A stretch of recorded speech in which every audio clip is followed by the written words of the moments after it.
A common theme in many videos I make when I talk about different cultures is highlighting the stark differences between things that I personally know of, and today's video is no different. Of course, in many Western countries we grab a piece of fruit and eat it because of its nutritional value. However, in other countries, particularly Japan, fruit is also considered more of an art piece, shall we say, something to be appreciated. So yes, that is why today we are talking about the very fruitful endeavour of artistic fruit on the market, particularly the odd fruit that you find in Japan. Hello! Welcome to Brainspill, the laziest show on the internet. My name is Tank, and today's video is particularly low-hanging fruit, and we're going to start with something quite costly.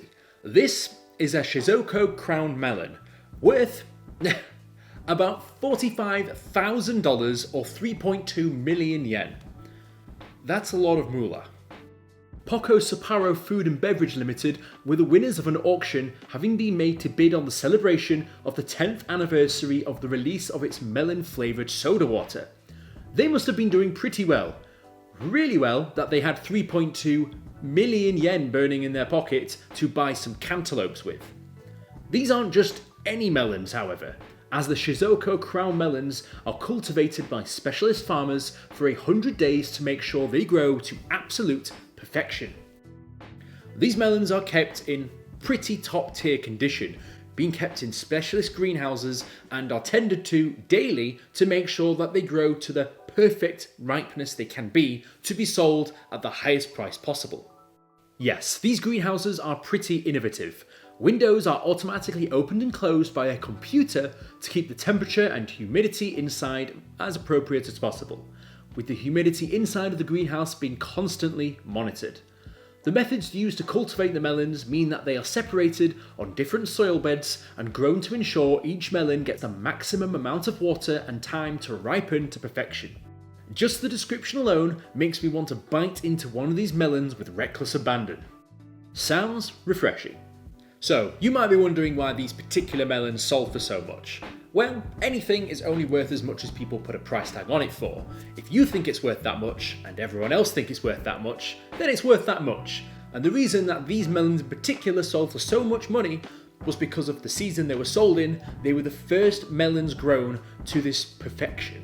And because of that, it was able to bear such a high price tag. I think I'm doing the wrong job if I can just grow a couple of melons and sell them for 3.2 million yen. And that's just it. Fashion comes and goes. And as far as Japan's concerned, luxurious fruit goods is currently in right now. As the thumbnail suggests, or as you may have seen before, those watermelons you see in Minecraft, these square melons are particularly popular, and you have probably seen these before due to their very odd and unique shape. Each of them can sell upwards of $100 a pop, especially in the trendy Tokyo markets. This speciality fruit is cultivated in a very odd manner to give the fruit their unique qualities, such as growing grapes the size of ping pong balls and giving them the time and care it needs to cultivate a fruit that can vary. But the general theme is that these things take an awful lot of work. For the square watermelons, for example, they are actually grown until they reach the size of a small cantaloupe melon. Then they are placed in very specifically designed and patented boxes which provide just enough growing space for the melon to grow into all the available space given to it, which just so happens to be box-shaped. These melons are particularly sought after, mainly due to the reason that the growers of these melons only have about 200 boxes, meaning that they can only make a finite amount for each season. That is partly why they have such a high price tag. The other reason is, like I said, this design is patented, meaning that other people can't do this. So there is a very finite supply with a high enough demand to warrant a higher price tag. However, I don't want you to go and buy one of these expecting that it's going to taste great, because from what I've seen online, apparently these are more for looking at. If you were to cut into one, there wouldn't really be much melon in there. It's just for show, really. Fruits are treated differently in Asian culture and in Japanese society especially.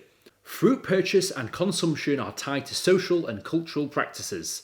It is not only an important part of their diet, but perhaps more importantly, fruit is considered a luxury item and plays an important and elaborate ritual part in Japan's extensive gift-giving practices. Yes, that is where the value really is. Almost like a Japanese houseplant where, yes, you couldn't eat it, but it looks pretty dang nice. And if you were to give this as a gift to someone, then, you know what, you must have spent a pretty penny on it, and that's very much appreciated. Akuda Nichio is a Japanese farmer who managed to cultivate strawberries to be the size of tennis balls, in which he can grow about 500 a year, which sell for more than 50,000 yen, or about $4,400 each. Think I'm going into the wrong profession here. It can't be hard to grow a giant strawberry, right? Well, I don't know. Mainly because Akuda keeps his secrets closely guarded. And for that, I don't blame him. If he's got a secret on how to make giant big strawberries, why would you tell everyone else? You're just basically going to give everyone else the secret to your success, and then everybody and their uncle is going to be selling giant strawberries. And then, what's so special about it then? If anything, the small ones are going to be the special strawberries. And this goes on and on and on. We are literally only scratching the surface as to the kind of weird fruits and designer items you can find. And this all comes down to the spiritual beliefs and the fact that fruit is often offered to the gods in the Buddhist faith.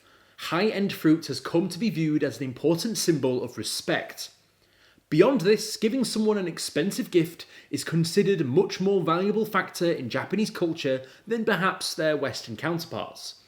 Hence the tendency to spend such extravagant sums on good quality designer fruits. This is a very similar concept to my previous video when I spoke about the hell money.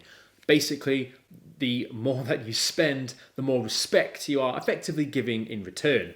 It's not like you buy something cheap for somebody. If you really care about them, you're going to spend the money and give them something they can really appreciate. That's a cool concept and all, and I like the idea. But when it comes down to something perishable, do you really want to be spending that much money on something that will probably go bad within a week or so? That's just me. But that's just the thing. Beauty is in the eye of the beholder. One man's trash is another man's $4,000 designer fruit. So take that as you will. If you like the video, be sure to like and subscribe. If you want to be notified as soon as I upload my next video, be sure to hit the bell button. And if you've got any ideas for what topics you'd like me to discuss next, let me know down in the comments below. As always, sources used in the video will be in the description. Delicious square, expensive square. I don't really know what's going on anymore at this point.